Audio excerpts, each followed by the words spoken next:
Bom dia a todos. Estou com o Nadine aqui já em. Eu falei ontem Sofia, né? Mas é Sófia, né?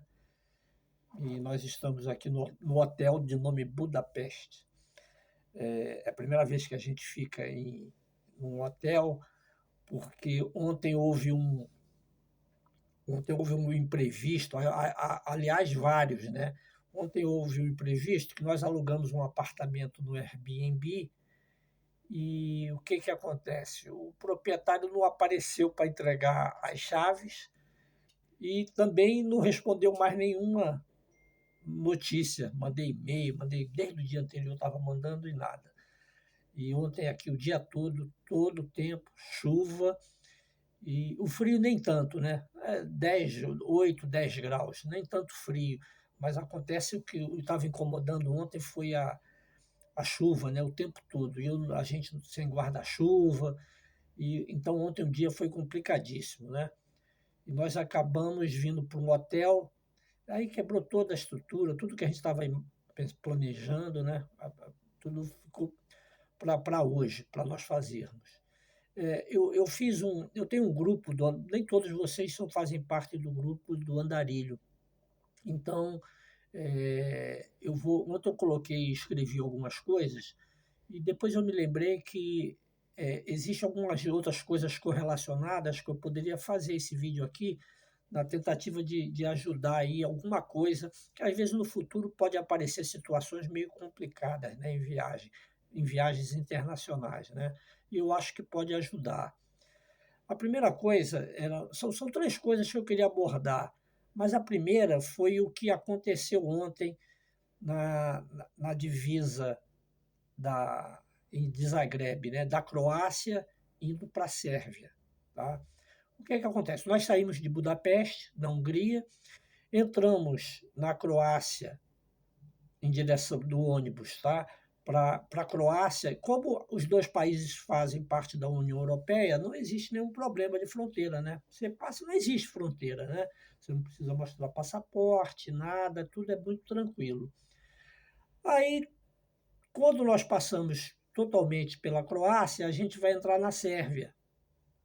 A Sérvia que tem problemas aí para entrar na União Europeia, né? Ela é uma eterna e uma aliada de primeira hora dos russos. Isso causa alguns impedimentos, né? Mesmo que às vezes não seja falado abertamente, né?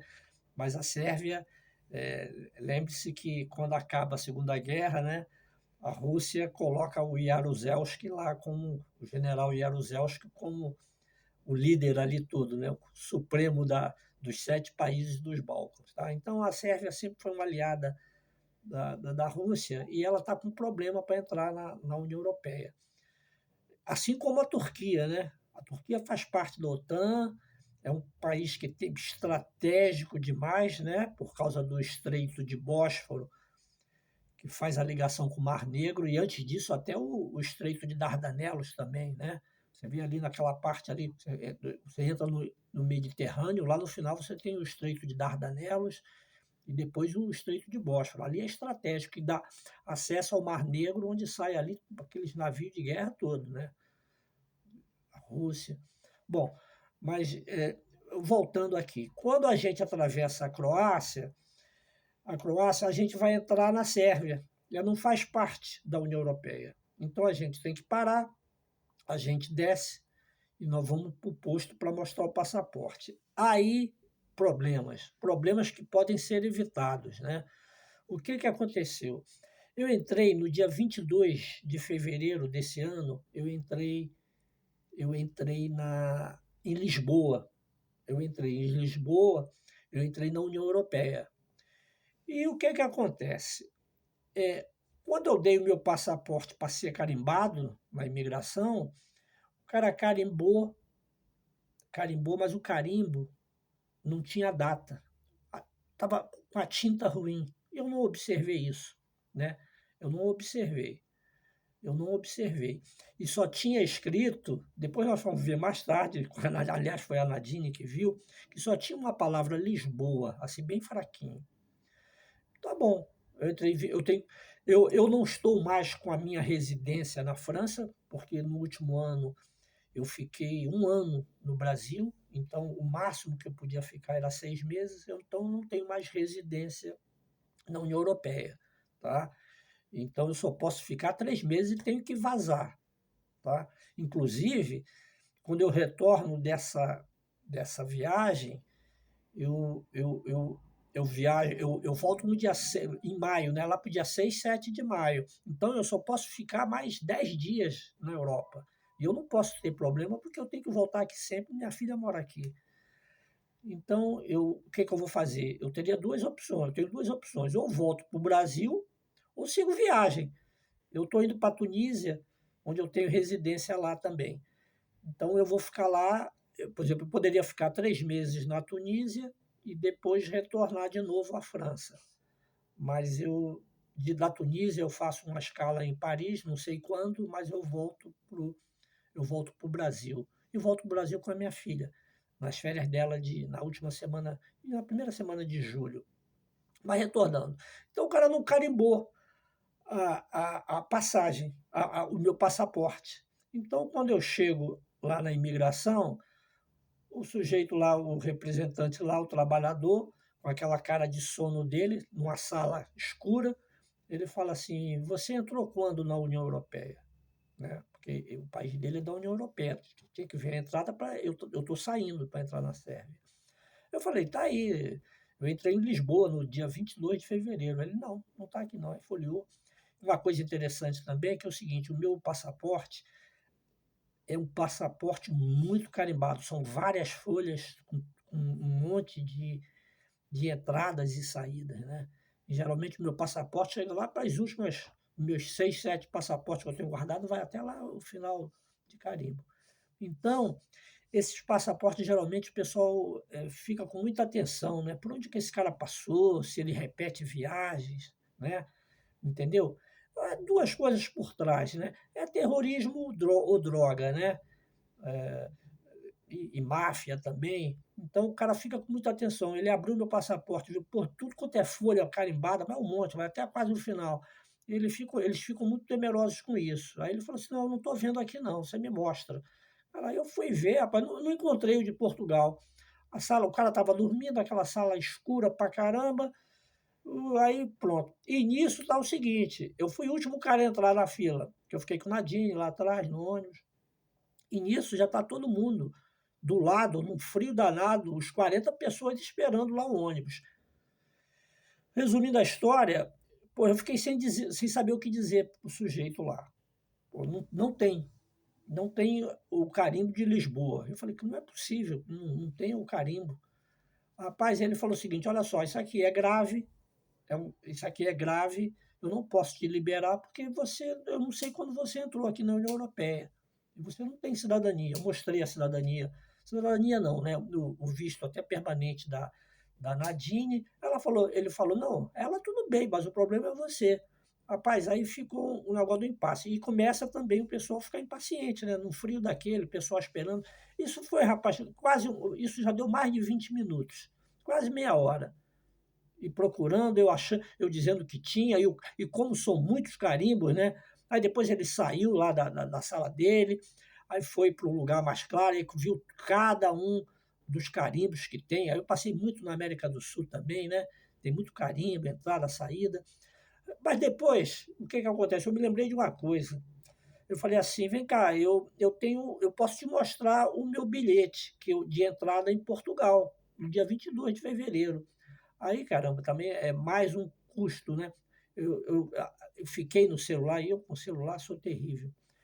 E aí, finalmente, depois lá, eu consegui encontrar a passagem, o bilhete de Rio de Janeiro, Lisboa, no dia 22 de fevereiro. Eu mostrei para ele. Aí ele falou assim: não, tudo bem. Aí ele aceitou, mas foi um perrengue, tá? Foi um perrengue. Então, o resumo da história e o recado que eu deixo é o seguinte: cara, sempre quando chegada de viagem, principalmente internacional, é sempre uma coisa muito cansativa. Você está cansado, você não presta muito atenção nas coisas e até alerto para o seguinte, né?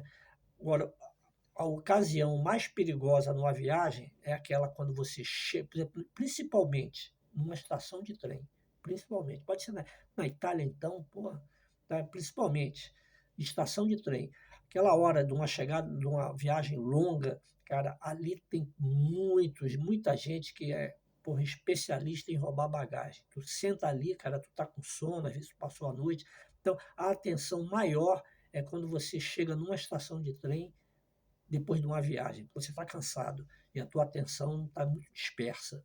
Tá? Então aí ele liberou. Ele liberou e nós seguimos viagem. Aí foi complicado, né? Porque a gente viajou a noite toda, né? A gente viajou a noite toda, aí chegamos de manhã, e aí teve esses problemas que eu já relatei do Airbnb. Mas tudo bem, já estamos aqui, hoje a gente vai retornar a fazer as coisas. Eu me lembrei de uma ocasião que eu acho que vale a pena fazer uma chamada, porque a gente não pensa muito nisso. Eu vou passar uma experiência minha para vocês aqui, que eu acho que é importante e fica assim na mente, né? Se um dia acontecer uma coisa similar, você tiver que tomar uma decisão. Eu estava com. Nadine devia ter uns 2 aninhos de idade, acredito por aí. Ela era bem novinha. E eu, 2 ou 3 anos, por aí. E nós ficamos em Barcelona. Eu estava com a minha ex-mulher, mãe da Nadine, Nadine e eu. A gente ficou em Barcelona. Quando a gente terminou a visita a Barcelona, nós fomos. Eu viria para. Eu ia no aeroporto, no mesmo horário, estava nós três, Nadine e Imen, ia para Tunis, para a casa dos avós de Nadine, dos pais de Imen, e eu estava pegando um voo para fazer uma conexão em Dubai, e de lá eu ia fazer um voo para Mumbai, na Índia. Né? Depois eu me encontraria com elas em Tunis. Tá, então, quando a gente estava no aeroporto, a gente estava no saguão, né? A gente estava sentado com as malas delas e as minhas, a Imen perguntou para mim, Antônio, você quer levar sua passagem? Eu tinha uma passagem de volta de Tunis para o Brasil. Eu falei assim, não, não precisa não, porque eu não, né, eu vou ter que ir lá me encontrar com vocês, eu não preciso. Rapaz, mas aconteceu que na última hora eu falei assim, Imen, quer saber de uma coisa? Me dá essa passagem de volta minha de Tunis para o Rio, eu vou levar ela comigo, é melhor, eu acho. Mas assim, eu pensei que não tivesse necessidade. Quando eu chego em Dubai, eu chego numa conexão rápida para a Índia, né? E o que acontece? A menina eu tive que fazer um check-in novo lá, e a menina pergunta: cadê a sua passagem para de volta para o seu país? Caramba. Rapaz, ela já tinha colocado a mala, já tinha corrido lá. Eu falei: está dentro da minha mala. Mas eu estou voltando. Cara, não teve acordo. A menina falou o seguinte: não, só sai daqui aqui com a sua passagem de volta para o. E olha que ela estava fazendo uma conexão para a Índia, eu não ia nem ficar no país dela, né? Entende? Não, o cara vai para a Índia lá e se vira. Cara, o cara do aeroporto teve que trazer minha bagagem, uma mala grande, eu tive que abrir, e lá eu, porra, tinha a passagem de volta de Tunis para o Rio de Janeiro.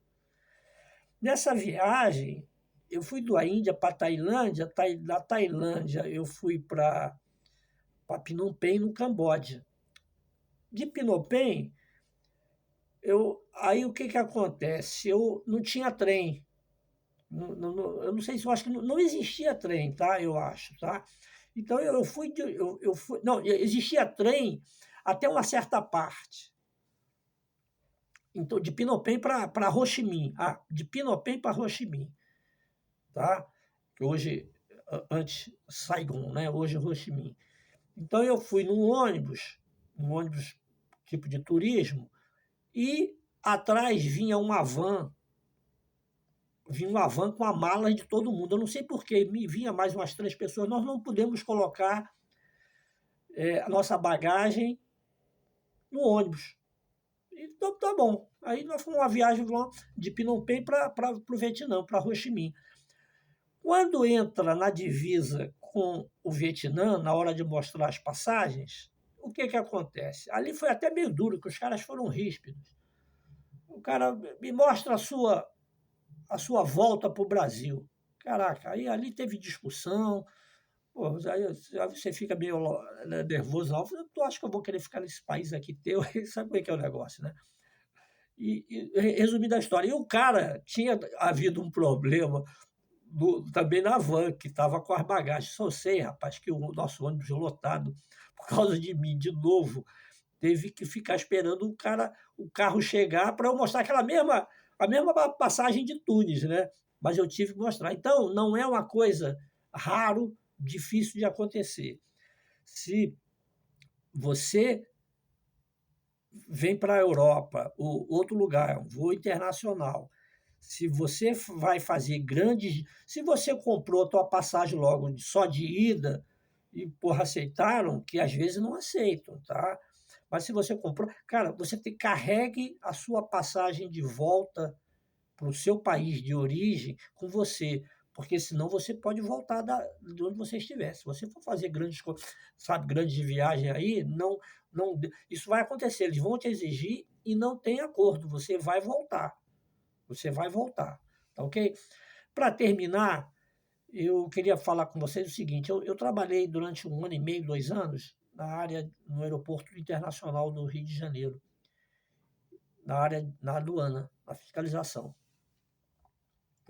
na Secretaria da Receita. Rapaz, eu vi muita coisa, né, nesse período, né? Muita coisa. Se bem que muita coisa já mudou de lá para cá. As pessoas que hoje trabalham como fiscal da Receita, eles são pessoas totalmente diferentes do que era até. Isso foi quando eu me formei, estava novinho. São totalmente pessoas de 30, 40 anos atrás. Né? Naquela época eram pessoas que eles não tinham nem. Tinha fiscal que nem tinha curso superior, eles vinham de uma, de uma longa longa história ali, que os caras começaram garoto, chegaram a velho e trabalharam como fiscal, mas isso acabou também, né? Isso agora tem que ter o curso superior e tal. Mas o que eu quero dizer para vocês é o seguinte, cara, uma coisa importante, quando você tiver num voo internacional, em qualquer lugar do mundo, e você for parado para ser arguido, porque às vezes quando a coisa complica, eles te levam para uma sala para falar. Mesmo ali na frente, na hora que você vai mostrar o passaporte, fale o menos possível. Responda aquilo o que te perguntam, tá? Nada de, não, mas aí eu passei, vim para cá, aí depois eu resolvi fazer um negócio. Não, você faça um resumo, seja objetivo, responda aquilo que eles te perguntam, não fale mais. Porque qualquer coisa que você bote, que você coloque, vai ser um ponto de suspeita para o cara vasculhar, sabe? Pesquisar, e você vai ficar mais tempo ali preso. Tá? E os caras vivem aquilo o dia todo, eles conhecem tudo. Não adianta você mentir, fale a verdade e responda só aquilo o que te perguntaram. E não minta, porque se você mentir, o cara vai saber logo, descobrir logo. Tá? Eu espero que eu tenha colaborado aí com alguma coisa, né? Tá? Esses 3 pontos. Não esquece de olhar o carimbo quando você desembarcar. Eu sei que você está cansado, né? Mas dá uma olhada, vê se ficou legal o carimbo. Pô, a tua passagem de volta para o teu país de origem fica sempre contigo, tá? E se você for arguido, não fala muito não. Responde só aquilo que te perguntarem, tá bom? Um grande abraço a todos aí, tá bom? Nós vamos ficar aqui, eu e Nadine, nós estamos aqui mais 2 dias. Não é Sofia, não, eu falava Sofia, né? Mas o búlgaro, ele fala Sófia, tá? Um grande abraço para vocês, meus amigos, tá? Fiquem todos bem.